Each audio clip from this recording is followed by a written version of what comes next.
যারা যারা লাইভ করছে এবং জীবন বাজি রেখে যারা লাইভ করছে সেই সাংবাদিক ভাই এবং বোনদের আমি আমার অন্তঃস্থল থেকে ধন্যবাদ জানাই।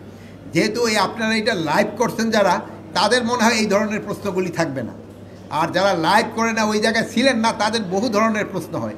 এই জন্য আমি আপনাদের অনুরোধ করব, আপনাদের চ্যানেলগুলি যদিও অনেক সময় একটু রিস্ক হয়, সাংবাদিকের চাকরিরও একটু রিস্ক, আমিও হয়তো একসময় সাংবাদিকতা করছি, চাকরির একটু রিস্ক, তারপরে এই যদি আপনারা লাইভ করেন অনেক প্রশ্নের উত্তর ওখানেই পাওয়া যায় এবং সঠিক উত্তরটা পাওয়া যায়। তা না হলে ওই স্পেকুলেশন, ওই আমরা এসি রুমে বসে বসে অনেক কিছু স্পেকুলেট করতে থাকি, অনেকে অনেক কথা বলতে থাকে।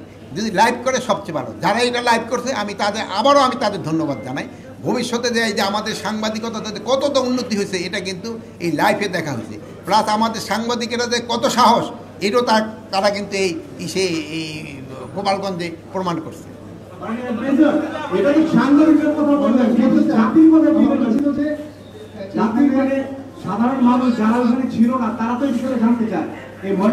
শোনান, সাধারণ বিষয়টা তো ওখানেই দেখতে পারতেন। ময়না তদন্ত যেমন ধরেন যে ঢাকার যেটা আছে এটা তো ময়না তদন্ত হচ্ছে, আর কয়েকটা যে দেখছেন যে ডেড বডি তারা নিজেরই চলে গেছে, তো ময়না তদন্ত কীভাবে হবে?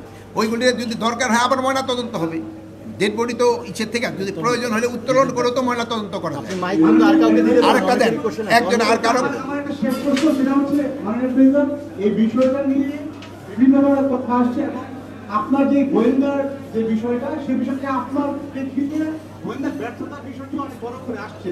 আমার প্রশ্ন হচ্ছে এই গোপালগঞ্জের ঘটনায় এক কথায় দায়টা আপনি কাকে দিলেন? শোনেন, এটা ব্যাপারে একটা কমিটি গ্রহণ করা হয়েছে, এই কমিটিতেই নির্ধারণ করবে এটা কার দায়। জানেন একটা হাই পাওয়ার কমিটি করা হয়েছে যেটা আপনারাই প্রচার করছেন।